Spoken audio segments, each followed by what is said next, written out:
Good afternoon. This is All India Radio. I am Saira Mujtaba, and with me is Abhishek Mukhopadhyay with the Midday News.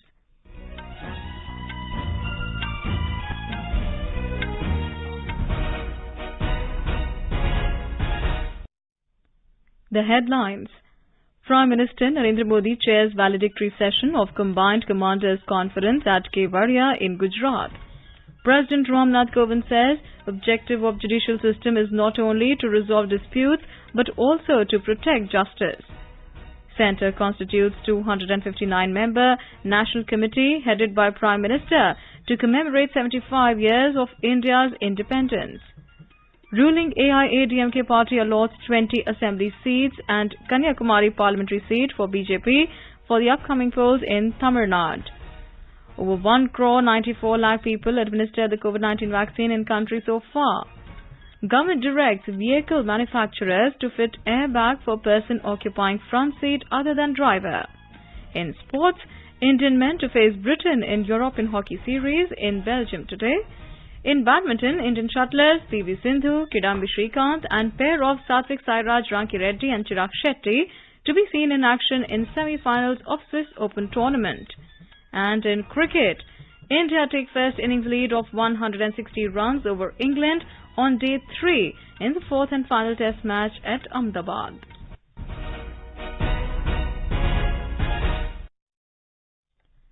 As the nation fights the COVID-19 pandemic, we begin with a message of precaution to stay safe and protected by following these 3 simple steps. Wear a face mask, maintain 2 gaz ki duri for social distancing, focus on hand and face hygiene. And now the news in detail. Prime Minister Narendra Modi is chairing the valedictory session of the Combined Commanders Conference at Kevadia in Gujarat. Our correspondent reports the Prime Minister reached Kevadia this morning. He was received by Governor Acharya Devvrat, Chief Minister Vijay Rupani and other dignitaries at Ahmedabad Airport. The 3-day conference commenced on Thursday and will culminate today. Defence Minister Rajnath Singh, the military commanders and a team of secretary-level officers from the Ministry of Defence joined the deliberations yesterday. National Security Advisor Ajit Dobhal is also participating in the valedictory session. According to official sources, Jawans and junior commissioned officers participated in the conference for the first time. Chief of Defence Staff General Bipin Rawat, Army Chief General M.M. Narvane, Air Chief Marshal R.K. Bhadauria and Navy Chief Admiral Karambir Singh are also attending the conference. Our Ahmedabad correspondent reports the top military meet is taking place at a time when India and China are engaged in talks on disengagement of troops in eastern Ladakh.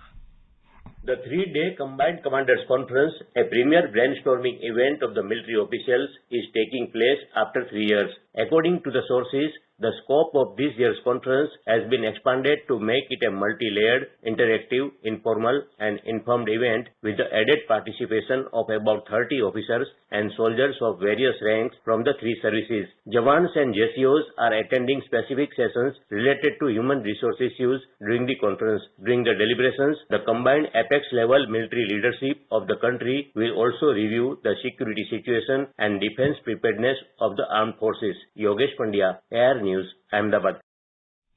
Since 2014, this conference has been taking place in different locations of the country other than Delhi.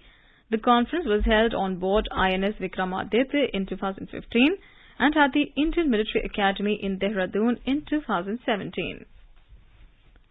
President Ramnath Kovind has said the objective of a judicial system is not only to resolve disputes but also to protect justice.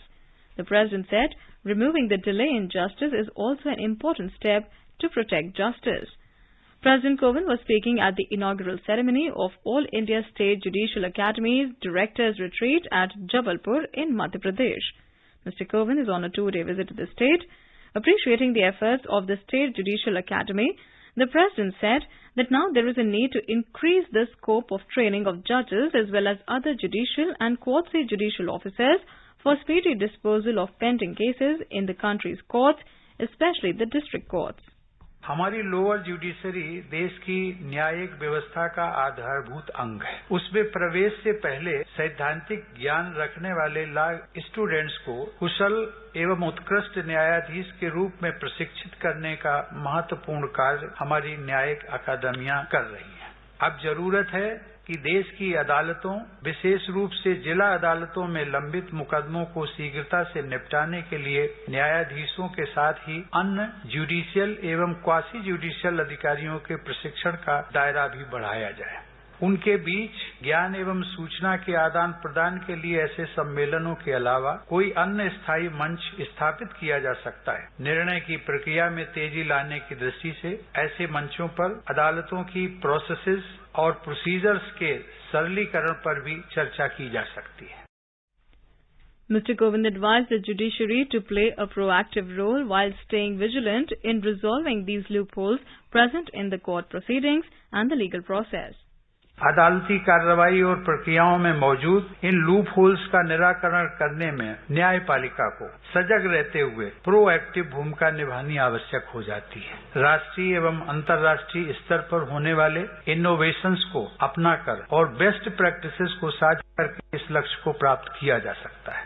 मुझे विश्वास है कि 2 दिन तक चलने वाले इस सम्मेलन में न्यायिक प्रशासन के इन सभी पहलुओं पर गहराई से विचार विमर्श किया जाएगा और कार्रवाई के बिंदु तय किए जाएंगे। Appreciating the use of technology in courts, the President praised the computerization of over 18,000 courts in the country. मुझे यह देखकर प्रसन्नता होती है कि न्याय व्यवस्था में टेक्नोलॉजी का प्रयोग बहुत तेजी से बढ़ा है। देश में 18,000 से ज्यादा न्यायालयों का कंप्यूटरीकरण हो चुका है। लॉकडाउन की अवधि में जनवरी 2021 तक पूरे देश में लगभग 76 लाख मामलों की सुनवाई वर्चुअल कोर्ट्स में की गई। साथ ही national judicial data grid, unique identification code तथा QR कोड जैसे इनिशिएटिव्स की सराहना विश्व स्तर पर की जा रही है। अब ई अदालत, वीडियो कॉन्फ्रेंसिंग, ई प्रोसीडिंग्स, ई फाइलिंग और ई सेवा केंद्रों की सहायता से जहां न्याय प्रशासन की सुगमता बढ़ी है, वहीं कागज के प्रयोग में कमी आने से प्राकृतिक संसाधनों का संरक्षण भी संभव हुआ है। This is the first event of its kind in the country in which judicial academies across the country are sharing their efforts on improving the judicial system. Chief Justice of India Sharad Arvind Bobade, Governor of Madhya Pradesh Anandiben Patel and Chief Minister Shivraj Singh Chauhan also spoke on the occasion. 3 books published by the Publications Division were also launched during the event. The government has constituted a national committee headed by Prime Minister Narendra Modi to commemorate 75 years of India's independence. The committee has 259 members and includes dignitaries and eminent citizens from all walks of life. It will provide policy direction and guidelines for formulation of programs for the commemoration of 75th anniversary of Indian independence at the national and international levels. The celebrations for completion of 75 years of India's independence next year are proposed to be launched 75 weeks prior to this date on the 12th of this month. 12th of March is the 91st anniversary of the historic Salt Satyagraha led by Mahatma Gandhi. The committee will hold its first meeting on Monday to discuss modalities relating to preparatory activities. The government intends to commemorate 75 years of India's independence in a befitting manner at national and international level in the form of Azadi Ka Amrit Mahotsav. Former TMC MP Dinesh Trivedi joined the BJP today. The former Union Minister was inducted into the party by BJP President JP Nadda in New Delhi. Talking to reporters on the occasion, Mr. Trivedi, without naming TMC, said people are serving a family in that party instead of serving the people of West Bengal. He alleged that there are corruption and violence in the state under TMC rule. The former Railways Minister said people have faith in the BJP that the party will protect the nation under the leadership of Prime Minister Narendra Modi. Welcoming the former TMC MP, Mr. Nadda said he has left opportunism by resigning from the Rajya Sabha and has joined the BJP on ideological grounds. आज मुझे बहुत खुशी हो रही है कि दिनेश त्रिवेदी जी को Bharatiya Janata party में हम शामिल कर रहे हैं। मैं अपनी ओर से और अपने सभी साथियों की तरफ से उनका हार्दिक अभिनंदन करता हूं। दिनेश त्रिवेदी जी का राजनीति में एक लंबा अनुभव रहा है। सत्ता को दरकिनार करते हुए, विचार की लड़ाई लड़ते हुए, एक बहते हुए पानी की तरह उन्होंने अपना राजनीतिक जीवन गुजारा है। Mr. Trivedi had resigned from the Rajya Sabha last month. In poll-bound West Bengal, Trinamool Congress has announced the list of 291 candidates for all the 8 phases of assembly elections. Announcing the names of 291 candidates yesterday, Chief Minister Mamata Banerjee said that she'll be contesting from Nandigram in East Medinipur district. There are 50 women candidates in the list and a lot of new faces can be seen this time. On the other hand, the left parties have announced their candidates barring a few seats for the first 2 phases of the elections. Out of 60 seats, the left parties have announced candidates for 38 constituencies and remaining 11 seats have been left for Alliance Partner Congress and 5 seats for ISF. In Tamil Nadu, the ruling AIADMK party has allotted 20 seats for the BJP and also the Kanyakumari parliamentary seat, which fell vacant due to the death of Congress MP H. Vasant Kumar due to COVID-19. BJP has fielded former Union Minister Pon Radhakrishnan for the by-election to Kanyakumari Lok Sabha seat. The by-election will be held on the 6th of next month, along with state assembly elections. The seat allocation for DMDK party is yet to be finalized. The other prime partner in the front is PMK, which has already been allocated 23 seats, and other smaller parties are yet to get their seats. On the DMK front, seat sharing for the Congress is yet to be finalized. CPI and VCK have been allotted 6 seats each. IUML is to fight in 3 and MNM in 2 constituencies. MDMK and CPM are yet to get their share. Union Home Minister Amit Shah will reach Kerala this evening. He will leave for Tamil Nadu tomorrow morning and return to Thiruvananthapuram in the afternoon. He will chair a core committee meeting of the BJP tomorrow. The meeting will finalize the National Democratic Alliance's candidate list for Kerala. Mr. Shah will also address the rally in Thiruvananthapuram that marks the conclusion of BJP State President Surendran's Vijay Yatra. In the Union Territory of Puducherry, a sudden turn of events, the DMK has invited NR Congress leader Rangasamy to lead the Secular Democratic Front at a time when the AIADMK BJP front was also trying to finalize the alliance with NR Congress. A report. In Puducherry, the NR Congress is the main force now and the BJP is trying to forge an alliance with the NRC to fight the April 6th assembly elections. Moreover, BJP projected Namachivayam, the former PWD minister in the Narayanasamy government, who resigned and joined the BJP as the chief ministerial candidate, for which the NR Congress functionaries agitated and also insisted Rangasamy not to have an alliance with the BJP and the AIADMK. In this backdrop, DMK Karaikal convener AMH Nazim, who is a former minister, invited Rangasamy to lead the SDA that ignites a different spark. In a message sent to the media persons, Nazim said that he believes all secular parties, including the DMK, Congress, left parties, VCK, MDMK, among others, would accept this proposal. This was surprise to DMK President M.K. Stalin, and DMK is ready for this proposal, it seems. Chandra Mohan, AR News, Puducherry. Consumption of news by the people has changed over the period of time, and AIR News has found its way to adapt to the technology by providing news to the listener's choice. N. Venudhar Reddy, Principal Director General News, All India Radio, said today in Chennai. The PDG was delivering keynote address at the orientation program for the part-time correspondence of Prasar Bharati organized by the Regional News Unit of AIR in Chennai on account of the forthcoming assembly elections in Tamil Nadu and Puducherry. BJP has released the first list of 70 candidates for assembly polls in Assam. Party leader and Assam Chief Minister Sarbanand Sonowal will contest from his sitting Majuli Assembly seat, while State Minister Himant Biswa Sarma will try his fate from his sitting Jalukbari constituency in the ensuing state assembly elections. BJP, Ahom Gana Parishad, AGP and the United People's Party Liberal UPPL also finalized the seat-sharing arrangement under which AGP will contest on 26 seats and UPPL on 8 seats. In poll-bound Assam, amid hectic political activities in the state, the Office of the Chief Electoral Officer has taken a slew of voters' awareness programs. As part of the initiative, 2 mascots, Bohag and Bohagi, have been created to motivate people of the state to come forward and exercise their right to vote. Talking to AIR News, designer of the mascots, K. Sai Gauthami, said, Bohag and Bohagi are a balanced fusion of Assam's glorious past, progressive present and a promising future. during which the state important festival Rongali Bihu is celebrated, and also during the time in which the elections are being conducted. It took us 2 days, 20 templates and several discussions to arrive at the final mascot you have seen today. Bohag will motivate the people of Assam to come forward, exercise their right to vote and celebrate Bohag Bihu as they participate in building a strong, fair and self-democracy. Assam will be witnessing 3 phases of assembly polls beginning 27th of this month.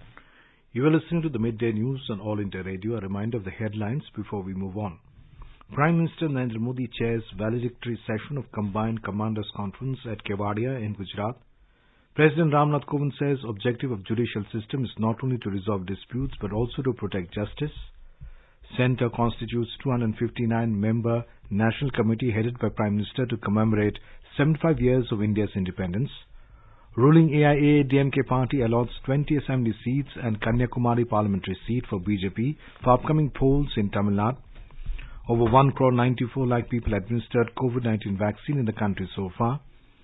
Government directs vehicle manufacturers to fit airbag for person occupying front seat other than driver.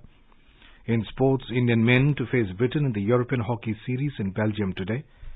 In badminton, Indian shuttlers PV Sindhu, Kidambi Srikanth and pair of Satvik Sairaj Ranki Reddy and Chirag Shetty to be seen in action in semi-finals of the Swiss Open tournament.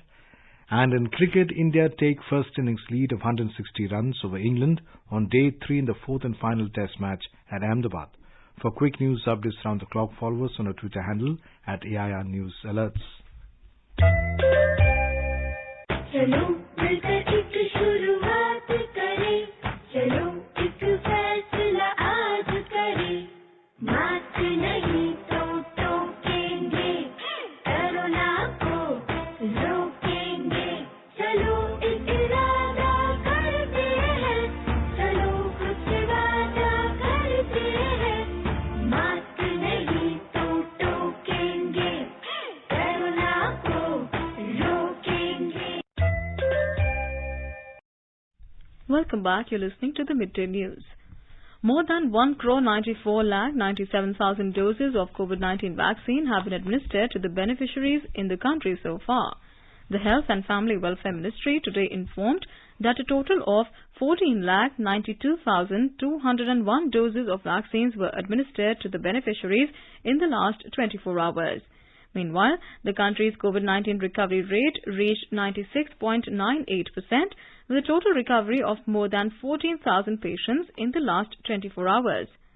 A total number of 18,327 new cases were reported in the country in the last 24 hours. Now let's get a COVID update from different parts of the country.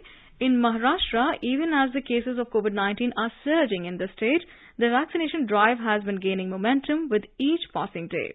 Yesterday, more than 91,000 beneficiaries were inoculated for COVID-19. So far, about 16 lakh people have taken the jabs. Meanwhile, over 10,000 positive cases of COVID-19 were reported in the state yesterday, which is the highest since mid-October last year. 10 staffers of a famous restaurant in Mumbai have tested positive for COVID-19. A report.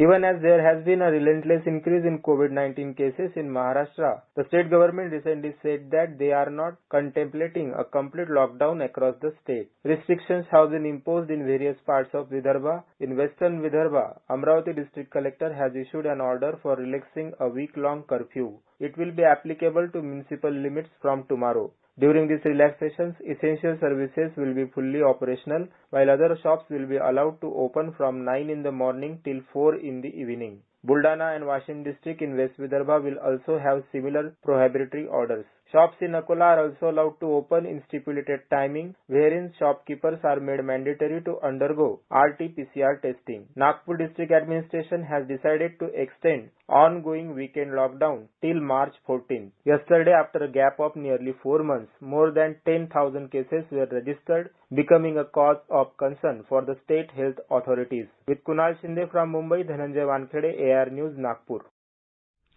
Madhya Pradesh reported 457 fresh COVID-19 cases in the last 24 hours, while 301 patients were discharged from hospitals, taking the count of recoveries to over 2,56,000, more from a Bhopal correspondent. In Madhya Pradesh, Indore reported highest 176 new COVID cases, followed by Bhopal with 77 fresh COVID cases. COVID positivity rate remained unchanged at 2.7%. No fresh COVID-19 case was reported in 11 out of the total 52 districts in the state. Meanwhile, Chief Minister Shivraj Singh Chauhan on Friday instructed the officers of higher education, technical education and school education department to ensure mandatory use of mask in all government and non-government educational institutions and increase activities under awareness drive Roko Toko campaign. Pooja Pivardhan, AIR News, Bhopal. In Rajasthan, over 258,000 persons were administered vaccine in the second phase of COVID-19 vaccination yesterday. More from a Jaipur correspondent. People over 60 years of age are witnessing a huge enthusiasm for COVID vaccination. Playing their responsibility in the COVID vaccination drive, senior citizens are reaching at the vaccination centers in large number. About 50,000 people between the age of 45 and 59 with comorbidities have also been vaccinated so far. Meanwhile, from the third week of February, the number of fresh corona cases in the state has started increasing once again. COVID cases have increased in Jaipur, Udaipur and Dungarpur district in the last 1 week. Officials of the health department told that the number of COVID patients has increased due to people coming from other states. The number of active patients in the state have also increased to more than 1,500. Jitendra Dwivedi, AIR News, Jaipur. In Chhattisgarh, the COVID-19 vaccination drive is going on in full swing. So far, almost 5,82,000 vaccine doses have been administered in the state to different eligible categories of the people. More from our Raipur correspondent.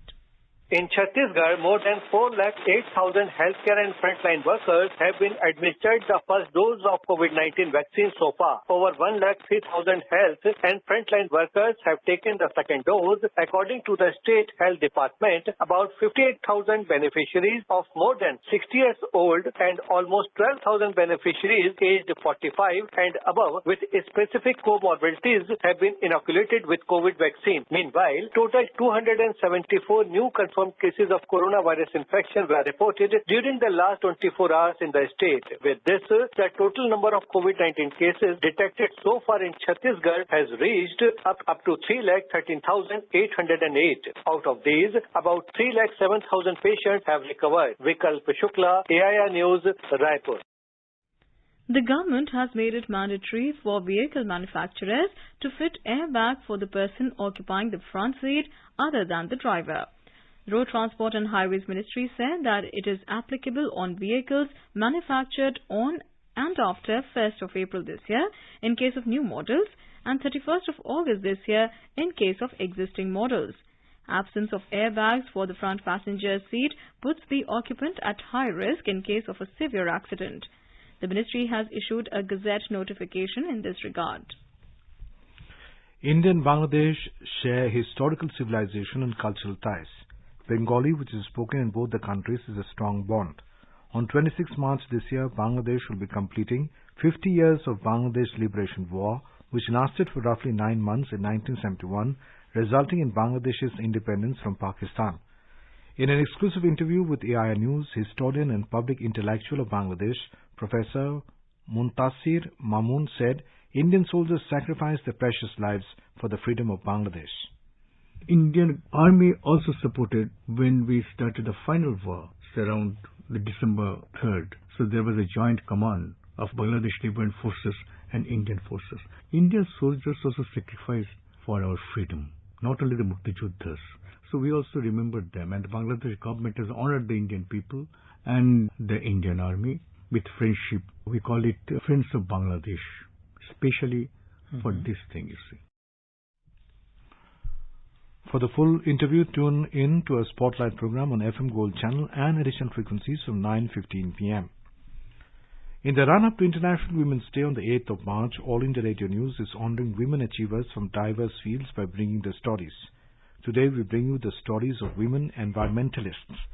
Purnima Devi Barman, a biologist from Kamrup in Assam, is helping in conserving the greater adjutant, which is a member of the stork family of the birds.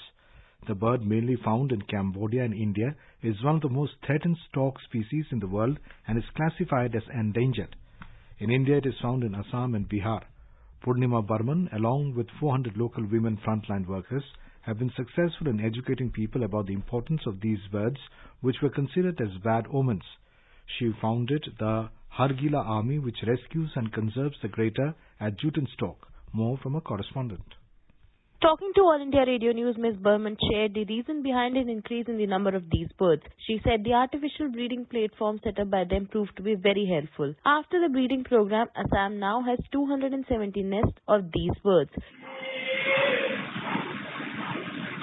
Our policymakers and all are concerned about mega species only. But we have so much other biodiversity, other unknown species, unexplored species. So we have to think on that, and definitely our greater Jutenstock might represent the voice of all other species which are still unexplored and which we might have to protect very well, and that is the concern. Purnima Devi Burman is the recipient of Nari Shakti and Green Oscar Award for a movement to protect the greater adjuvant stock. Diksha Saxena, AIR News, Delhi. In European Hockey Series, the Indian men's hockey team will face Great Britain at Antwerp in Belgium this evening. The match begins at 6:30 p.m. Indian time. The Indian men's hockey team played out a 1-1 draw against Germany in the second game of its 4-match tour of Europe. Earlier, world number 4 India crushed Germany 6-1 in the first match. The next match of the series between India and Great Britain will be played on Monday. In badminton, Olympic silver medalist PV Sindhu will take on 4th seed Mia Blichfeld of Denmark in the women's singles semi-finals of the Swiss Open tournament at Basel today. In men's singles, former champion Kidambi Srikanth will face top seed Victor Axelsen of Denmark today for a place in the finals. While Sindhu downed Basanen Ongamrungpan of Thailand, Srikanth registered a straight game victory against Kantaphon Wangcharian of Thailand. In men's doubles, world number 10 pair of Satvik Sairaj Ranki Reddy and Chirag Shetty will face 6th-seeded Danish pair of Kim Astrup and Anders Karup Rasmussen in the semi-final today. In cricket, England were 91 for 6 at 3 in their second innings against India on day 3 in the fourth and final test match at the Narendra Modi Stadium in Ahmedabad. The visitors are facing a possible innings defeat as Indian spinners Ravichandran Ashwin and Akshar Patel are in full form, so far removing 3 wickets each. Earlier, India were all out for 365 with a first innings lead of 160 runs. Washington Sundar remained unbeaten with 96 runs. Yesterday, wicketkeeper batsman Rishabh Pant hit a whirlwind century of 101 from 118 balls, adding 113 runs for the 7th wicket with Washington Sundar. Now let us take a look at the weather update for the day. National capital Delhi experienced mist in the morning. The minimum temperature was 14 degrees Celsius and the maximum is expected to be around 33 degrees. Mumbai will have mainly clear sky. The minimum temperature was 22 degrees Celsius while the maximum is expected to rise up to 35 degrees. Chennai will have partly cloudy sky with maximum temperatures expected to rise up to 32 degrees Celsius. Kolkata will have clear sky. The city recorded minimum temperature of 22 degrees Celsius and the maximum will be around 34 degrees. Srinagar may witness generally cloudy sky with light rain. The minimum temperature was 4 degrees Celsius while maximum will be nearly 16 degrees. Jammu will have partly cloudy sky becoming generally cloudy towards afternoon or evening. The minimum temperature was 11 degrees Celsius while the maximum will be around 28 degrees. Leh and Gilgit will have mainly clear sky. Leh recorded minimum temperature of -7 degrees Celsius while the maximum will be around 7 degrees. In Gilgit, the minimum temperature was 6 degrees Celsius while the maximum will be around 22 degrees. In Muzaffarabad, there will be generally cloudy sky with light rain. The minimum temperature was 9 degrees Celsius and the maximum will be around 23 degrees. And now, before we end the bulletin, the headlines once again. Prime Minister Modi chairs valedictory session of Combined Commanders Conference at Kevadia in Gujarat. President Ramnath Kovind says objective of judicial system is not only to resolve disputes but also to protect justice. Centre constitutes 259-member National Committee headed by Prime Minister to commemorate 75 years of India's independence. Ruling AIADMK party allots 20 assembly seats and Kanyakumari parliamentary seat for BJP for upcoming polls in Tamil Nadu. Over 1.94 lakh people administered the COVID-19 vaccine in the country so far. Government directs vehicle manufacturers to fit airbag for person occupying front seat other than driver. In sports, Indian men to face Britain in European Hockey Series in Belgium today. In badminton, Indian shuttlers PV Sindhu, Kidambi Srikanth and pair of Satvik Sairaj, Ranki Reddy and Chirag Shetty to be seen in action in semi-finals of Swiss Open tournament. And in cricket, India takes first innings lead of 160 runs over England on day 3 in fourth and final test match at Ahmedabad. And with that we end the midday news.